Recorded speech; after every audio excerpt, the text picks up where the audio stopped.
Yeah, first of all, I want to wish Ohio State congratulations. That was a heck of a performance by them. They've had a great year, and Coach Pete Hansen and his staff have done a wonderful job with putting that team together. It reminds me a lot of the 2011 team. They're not very flashy, but they sure are good. And Pete Hansen winning the National Coach of the Year today,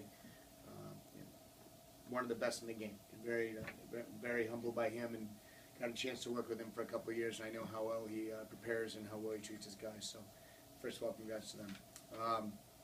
I couldn't be more proud of my boys. We never gave up.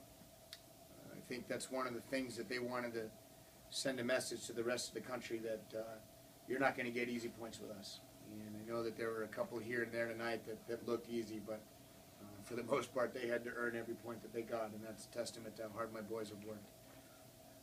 I think George Mason did a nice job this year of reinventing who they are and turning a corner for this program.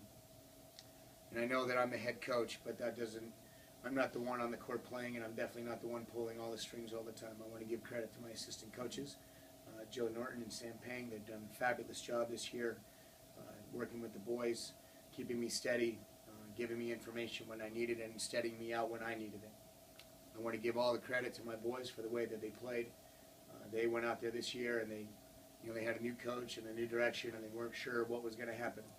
And fortunately, they bought into what I was telling them, and they saw the fruits of their labor, and they did some things this year that have not been done for a long time. And I'm extremely proud to be running the ship, but it's all the other people that are involved with that ship that are very necessary in order to move forward. I want to thank Ron Shaka and Brad Edwards for allowing this team to take a step forward. Without their support, we would not be able to do the things we did this year either. And last but not least, I definitely want to thank my wife for allowing me to be head coach of a wonderful program in a wonderful place, and get a chance to do what I love for a living. So that's it. Thanks, Jay. Open it up to questions. Brian, Vanny Lopes here from Off the Block. No, it's tough just minutes afterwards, but can you just talk about what Ohio State was able to do defensively that made you guys struggle a little bit on offense tonight? I think they did a great job on defense. I think they got a lot of balls up, and I think we just kept going. I think what I was telling the guys in the court is like, keep swinging. There's nothing we can do if they're getting all those balls up. We got to keep playing. So yeah, they did a great job defensively tonight. I will give them that. And Jack, just to follow up on that, how frustrating is that for you when you guys are putting out big kills and somehow Ohio State just seems to be able to dig up the ball? I mean, it's the name of the game. Ohio State's a good team. You do all that you can on your side of the court, but I mean, they're going to try their hardest too. Jack, Gordon Brunskill from the Center Daily Times. How can you describe the confidence you guys had coming into this week, and also especially after the first set? I mean, it felt great. It felt great taking the first set from them. Of course, we wanted to get more, but I think we all just came in ready to play as hard as we could, not hold anything back. And I think we did that tonight. I think we played well. I'm proud of all the guys. Coach, at the beginning of the year, you spoke before the alumni, and you had 4 goals: beat Penn State, win the EIVA, host the EIVA championship, and win a national championship. So 2 out of 4 in your first year. That's setting the bar pretty high, huh? I think those are all pretty lofty goals. Fortunately, we were able to attain a couple of those. I know it sounds really funny, but I actually think it was a good thing that we didn't win tonight. And I know that may rub people the wrong way, some people. But if you win it all tonight, you win it all the rest of the week, and you kind of look at the end of the season, you go, hey, that was great, we won the national championship.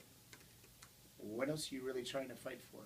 And I think my boys got a taste of what it means to be a big boy volleyball team this year. You know, they went in this season, went out 1-6, going to BYU and playing against some good teams and going to Ohio State and getting beaten there. And we just kept talking about the process. We just kept talking, keep focusing forward. Don't worry about the outcome. Just worry about the work that we're doing. Well, now they've gotten a taste of that. And I think that will make them hungrier next year.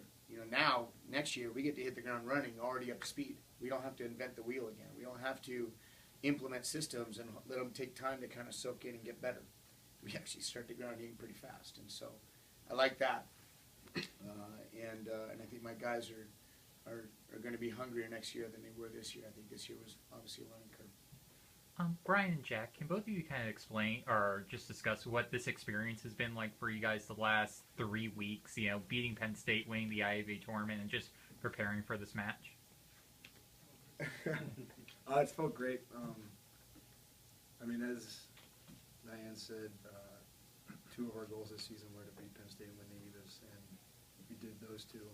We didn't do the other 2, but as Jay said, I think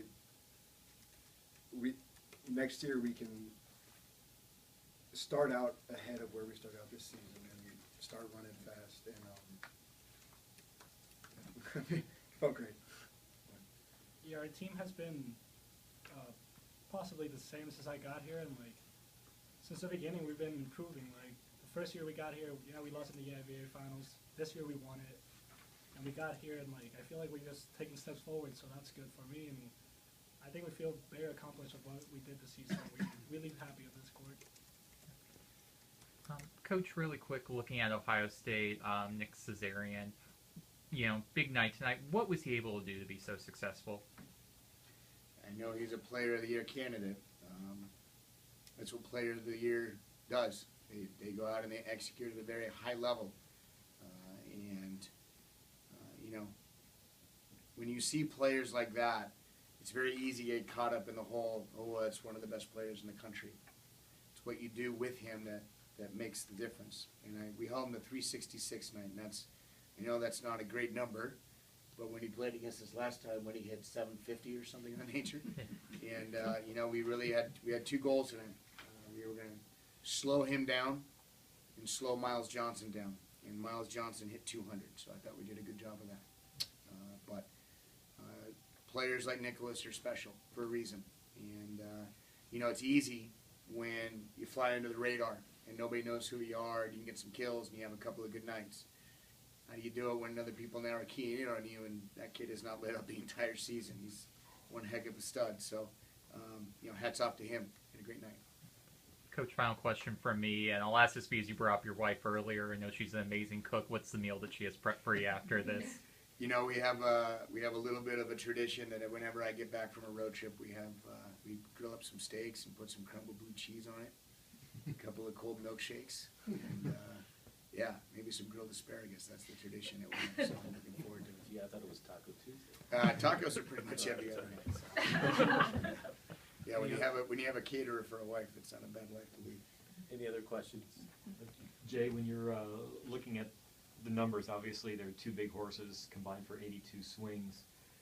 Even though you guys know that the ball is going to them the majority of the time, how tough is it to try to stop them, just in general? Well, you're not going to block every ball that comes your way. Our game plan, and they can attest to this, was we're going to find those 2 guys, and we're going to put hands in front of them as often as possible. And I thought we did a pretty good job of that, but you're still not going to stop everything. And they hit at such a hard clip and such a high clip that even if your hands are in front of them, they're going to make you rattle around a little bit. And and that's what great players do. This is not rocket science. We're not curing cancer up here. We're playing volleyball. And, any coach that tells you differently, we can slow them down if we just do this one little thing. Well, good luck. Nicholas did a great job, and Miles did a great job tonight, and I thought we played hard. Coach, your team looked a little stunned at the beginning of the match, starting on an 0-6 run. You think? What did you tell them to come out the way they did and take that first set, which is not a small feat? One of the things I think we've been known about all year long is that we don't give up. We've been down. If you take a percentage, what would you say, about 90%? 90% of our sets over the season in the last half, we've started out losing. For whatever reason, I don't know what that is. We don't know how to play from the lead, but we sure as hell don't give up. And we've been down 24-21 in some games. We've been down 11-8 in 5th games, and we just never say die. Keep fighting, and that pisses a lot of teams off. They can't really figure out why they can't put a ball down, and we talk about it in our locker room is when it's too tough for them, that's how we like it. We want to play at that level. And I think that's going to be something that we can hang our hats on in the future. And teams know that, man, I got to hit a little sharper, I got to hit a little higher, I got to hit a little harder. And that's when they start to make errors. And that's when we're going to capitalize. Congratulations.